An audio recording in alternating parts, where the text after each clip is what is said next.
ஹரே கிருஷ்ண கிருஷ்ண கிருஷ்ண ஹரே ஹரே ஹரே ராம ராம ராம ஹரே ஹரே. இன்றைக்கி நாம் பார்க்கக்கூடிய தலைப்பு கிருஷ்ண கதைகளை கேட்டல் என்ற தலைப்பை எடுத்துட்டு பேசலாம். கேட்கணும் கேட்கணும் கேட்டுக்கொண்டே இருக்கணும், இதுவே இன்றைய மக்களின் மனோநிலை. வானொலி, தொலைக்காட்சி, கைபேசி, இணையம், முகநூல் என எங்கும் எப்போதும் எல்லோரும் எதையாவது கேட்டுக்கொண்டே இருக்கின்றனர். ஏதேதோ விஷயங்களை கேட்கும் நம்முடைய காதுகளை எவ்வாறு பகவான் ஸ்ரீ கிருஷ்ணரின் சேவையில் ஈடுபடுத்துவது என்பதை பற்றியும், அதன் மூலம் எவ்வாறு ஆன்மீக வாழ்வில் முன்னேற்றம் அடையலாம் என்பதை பற்றியும் இப்போ நாம் பேசலாம். பாரம்பரிய பாரத பண்பாடு. பாரத திருநாட்டில் சில வருடங்களுக்கு முன்பு வரை ஒவ்வொரு கிராமத்திலும் நகரத்திலும் பகவான் விஷ்ணுவின் கோவில்கள், இதர தேவர்களின் கோவில்கள் மற்றும் பல்வேறு பஜனை கோவில்களும் இருந்து வந்தன. அந்நாளில் மக்கள் விவசாயத்தை அடிப்படையாக கொண்டு வாழ்ந்து வந்தனர். அச்சமயத்தில் மாலை நேரங்களில் அவர்கள் கோவில்களில் நடைபெறும் கதா காலக்ஷேபங்கள், இராமாயண மகாபாரத சொற்பொழிவுகள் மற்றும் ஹரிபஜனைகளை கேட்டு தங்களுடைய மனித வாழ்வினை புனிதப்படுத்தி கொண்டனர். மக்களுக்கு இருந்த முக்கியமான பொழுதுபோக்கு ஆன்மீக விஷயங்களை கேட்பதுதான். அந்த அளவிற்கு பாரத நாட்டில் ஆன்மீகம் தழைத்தோங்கி இருந்தது. வீட்டிலிருந்த வயதான பெரியவர்கள் தங்களுடைய பேரன் பேத்திகளுக்கு உணவு ஊட்டும் போது இராமாயணம் மகாபாரதத்திலிருந்து நற்பண்புகளை எடுத்துச் சொல்லி வளர்த்து வந்தனர். பகவான் ராமனின் சரிதத்தையும் பகவான் கிருஷ்ணரின் லீலைகளையும் சிறு வயதிலிருந்தே கேட்ட குழந்தைகளுக்கு அவை பசுமரத்தாணி போல் அவர்களுடைய இதயத்தில் பதிந்துவிட்டன. அவர்கள் பெரியவர்களாக ஆன போதிலும் தவறான வழியில் நடக்காதவாறு அவை வழிநடத்தி வந்தன. அப்படி வளர்க்கப்பட்ட குழந்தைகள் சமுதாயத்தில் நல்ல ஒழுக்கமுள்ள நபர்களாக இருந்து வந்ததை நம்மால் பார்க்க முடிந்தது. நவீன பாரதத்தின் சூழ்நிலை. நவீன பாரத நாடானது பக்தியற்ற மகிழ்ச்சியை அடைவதில் ஆர்வம் காட்டுகிறது. விஞ்ஞானத்தில் முன்னேற்றம் அடைந்து விட்டதாக மார்த்தட்டி கொள்கிறது. இன்றைய அரசியல் தலைவர்களும் மக்களுக்கு அதிகமான புலனின்பங்களை கொடுக்கிறோம் என்னும் பெயரில் அவர்களை தவறான வழி நடத்துகின்றனர். எல்லோர் வீடுகளிலும் தொல்லைக்காட்சி இருக்கின்றது. பட்டி தொட்டிகளில் இருக்கின்ற பாமர மக்கள் உட்பட அனைவரும் கைபேசி வைத்து கொண்டிருக்கின்றனர். அனைவர் கையிலும் ஸ்மார்ட் போன் இருக்கின்றது. முகநூல், இன்டர்நெட், இரவு விடுதிகள், கிளப், சாராய கடைகள், டிஸ்கோத்தே என இன்னும் எண்ணற்ற விஷயங்கள் மக்களிடம் புகுந்து அவர்களின் மனதை ஆன்மீக விஷயங்களிலிருந்து விலக்கி வைக்கின்றன. இன்றைய மக்கள் ரயில், பஸ், இருசக்கர வாகனங்கள், 4 சக்கர வாகனங்கள் என எதிலில் பயணம் செய்தாலும் முழங்கை அளவிற்கு கைபேசி ஒன்றை வைத்து கொண்டிருப்பதை காணலாம். அதில் இயர்போன் மாட்டிக்கொண்டு சினிமா பாடல்களை கேட்டுக்கொண்டே உள்ளனர். சிலரோ சிறு குழந்தைகளைப் போல் வீடியோ கேம்ஸ் விளையாடுகின்றனர்.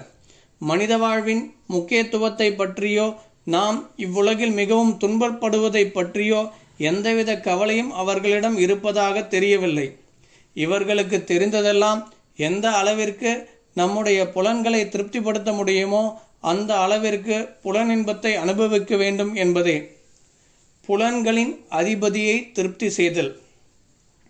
புலன்களை திருப்தி செய்வதற்கு மக்கள் பெருமளவில் முயற்சி செய்யும் போதிலும் அதில் அவர்களுக்கு என்றுமே திருப்தி கிடைக்காது. ஏனெனில் பகவான் ஸ்ரீ கிருஷ்ணர் பகவத்கீதையில் இந்த உலகத்தை துக்காலயம், அசாஸ்வதம், துன்பம் நிறைந்த தற்காலிகமான இடம் என்று வர்ணித்துள்ளார். புலன்களின் உண்மையான திருப்தி நம்முடைய புலன்களை கொண்டு புலன்களின் அதிபதியான ரிஷிகேஷரை, கிருஷ்ணரை திருப்தி செய்யும் போது மட்டுமே கிடைக்கும். நம்முடைய புலன்களுக்கு நிச்சயம் இன்பம் கிடைப்பது உறுதி. பகவான் கிருஷ்ணருக்கு எண்ணற்ற திருநாமங்கள் உள்ளன. அவற்றில் ஒன்று ரிஷிகேஷர். இதற்கு புலன்களின் அதிபதி என்று பொருள். நம்முடைய புலன்களை புலன்களின் அதிபதியான கிருஷ்ணரின் சேவையில் ஈடுபடுத்தும் பொழுது அதுவே புலன்களை ஈடுபடுத்துவதற்கான சரியான வழியாகும். இது பக்தி என்று அழைக்கப்படுகிறது. 9 விதமான பக்தி என்னன்னு பார்க்கலாம். ஸ்ரவணம், கீர்த்தனம், விஷ்ணோ ஸ்மரணம், பாதசேவனம், அர்ச்சனம், வந்தனம், தாஸ்யம், சக்கியம், ஆத்ம நிவேதனம். கிருஷ்ணரை பற்றி கேட்டல், பேசுதல், அவரை நினைத்தல், தாமரை திருவடிகளுக்கு சேவை செய்தல், பூஜித்தல், பிரார்த்தனை செய்தல், அவரது சேவகனாக இருத்தல், நண்பனாக இருத்தல், அனைத்தையும் அவரிடம் அர்ப்பணித்தல் என்னும் 9 விதமான பக்தி முறைகளை ஸ்ரீமத் பாகவதம் 7வது ஸ்கந்தம் 5வது அத்தியாயம் 23வது பதம் பரிந்துரைக்கின்றது. இந்த 9 முறைகளில் முதல் 2ம் கிருஷ்ணரை பற்றி கேட்பதும் பேசுவதும் மிக மிக முக்கியமானவை. ஸ்ரீமத் பகவத்கீதை, ஸ்ரீமத் பாகவதம், ஹரே கிருஷ்ண கீர்த்தனைகள் போன்றவற்றை நம்முடைய காதுகளின் மூலம் கேட்டு காதுகளை நாம் கிருஷ்ணரின் சேவையில் ஈடுபடுத்த முடியும். இது ஸ்ரவணம் என்று அழைக்கப்படுகிறது. அடுத்ததாக ஹரே கிருஷ்ண மகாமந்திரத்தை ஜபம் செய்தல், பாடுதல், பகவத் விஷயங்களை பேசுதல் போன்றவற்றின் மூலமாக நம்முடைய நாவினை கிருஷ்ணரின் சேவையில் ஈடுபடுத்த முடியும். இது கீர்த்தனம் எனப்படுகிறது. ஸ்ரவணம், கீர்த்தனம் ஆகிய 2ம் தொடர்ந்து நடைபெறும் பட்சத்தில் பகவானை பற்றிய நினைவு தானாக கிடைக்கும். எளிமையான இந்த வழிமுறை பரமபுருஷ பகவானை நோக்கி ஒருவனது சிந்தனையை திருப்பக்கூடியதாகும். பலனளிக்கும் கிருஷ்ண கதைகள். கிருஷ்ண கதைகள் 2 வகைப்படும். கிருஷ்ணர் கூறிய விஷயங்கள் பகவத்கீதை, கிருஷ்ணர் பற்றிய கூறப்பட்ட விஷயங்கள் ஸ்ரீமத் பாகவதம். இந்த 2 கிருஷ்ண கதைகளை கேட்பதன் மூலமாக பயன் பெற்றவர்கள் ஏராளம். ஸ்ரீமத் பாகவதத்தை தொடர்ந்து 7 நாட்கள் கேட்ட பரீட்சித் மகாராஜர் தன்னுடைய கேட்கும் சக்தியினை சீரிய முறையில் கிருஷ்ணரின் சேவையில் ஈடுபடுத்தினார். சுகதேவ கோஸ்வாமியிடமிருந்து ஸ்ரீமத் பாகவதத்தை கேட்டறிந்த சூத கோஸ்வாமி, சௌனகரை தலைமையாக கொண்ட ரிஷிகள் ஸ்ரீமத் பாகவதத்தை கேட்டனர். அதேபோல் விதுரர் மைத்ரேய ரிஷியிடமிருந்து பகவான் கிருஷ்ணர் லீலைகளை கேட்டறிந்தார். மைத்ரேய ரிஷியோ பகவான் ஸ்ரீ கிருஷ்ணரின் மிகப்பெரிய பக்தரான உத்தவரிடத்தில் கிருஷ்ணரை பற்றிய விஷயங்களை கேட்டறிந்தார். பகவான் தன்னுடைய அவதாரம் முடிந்து ஆன்மீக உலகிற்கு திரும்பி சென்றவுடன் தன்னுடைய இலக்கிய அவதாரமாகிய ஸ்ரீமத் பாகவதத்தை இந்த உலகிற்கு விட்டு சென்றார். அந்த ஸ்ரீமத் பாகவதத்தும் நாம் தினமும் படித்து கேட்க வேண்டிய காவியமாகும். புண்ணிய ஸ்ரவண கீர்த்தனம். பகவான் ஸ்ரீ கிருஷ்ணரை பற்றி புரிந்து கொள்வதற்கான வழிமுறை ஸ்ரீமத் பாகவதத்தில் 1வது அத்தியாயம் 2வது பதம் 17வது ஸ்லோகத்தில் பின்வருமாறு கூறப்பட்டுள்ளது. ஸ்ருண்வதாம் ஸ்வகதா கிருஷ்ண புண்ணிய ஸ்ரவண கீர்த்தன ஹிருதயந்தஸ்தோ ஹ்யபத்ராணி விதுனோதி சுக்ருதம் சதாம்.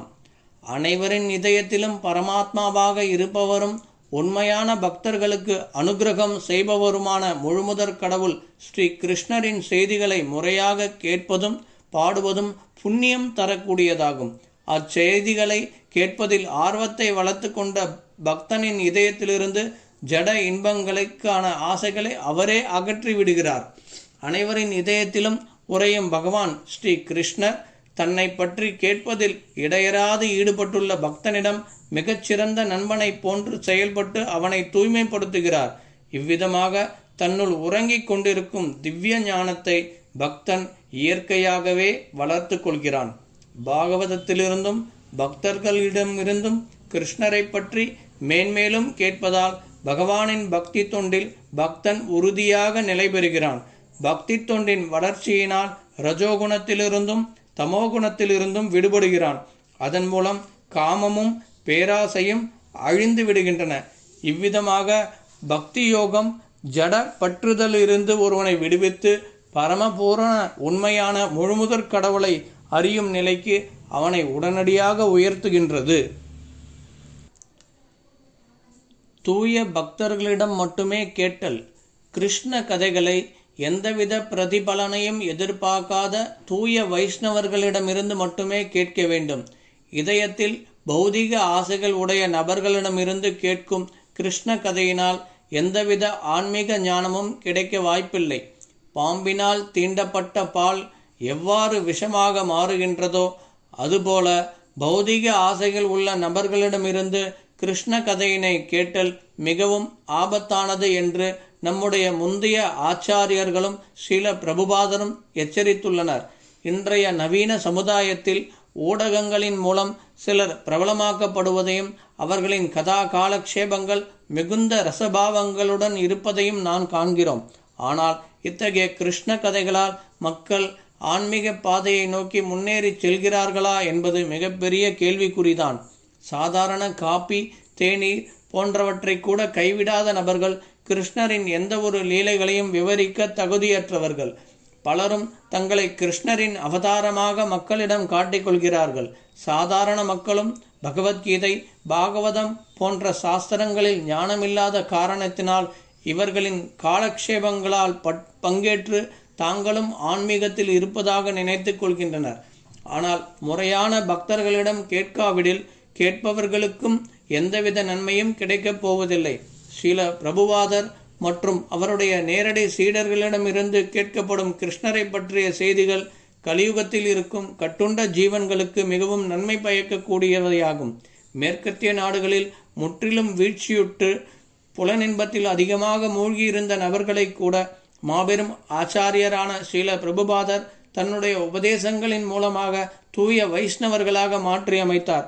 அதற்காக மிக முக்கிய காரணம் அவர்கள் அனைவரும் ஸ்ரீல பிரபுபாதரிடமிருந்து கிருஷ்ணரின் தத்துவங்களையும் லீலைகளையும் கேட்டதேயாகும்.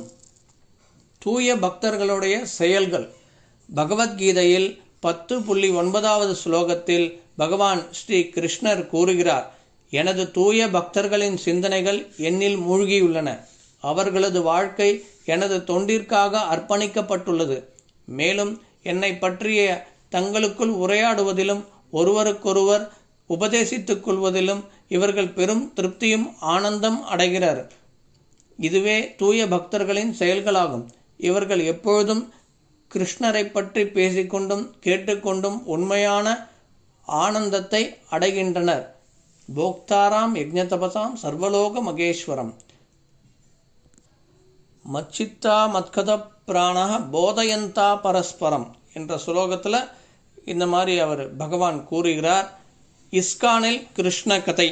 ஸ்ரீல பிரபுபாதர் இஸ்கான் இயக்கத்தில் காலை மற்றும் மாலை வேளைகளில் கிருஷ்ணரின் லீலைகளை தொடர்ந்து கேட்பதற்காக ஸ்ரீமத் பாகவதம் மற்றும் பகவத்கீதை உபன்யாச நிகழ்ச்சிகளை அமைத்துள்ளார்.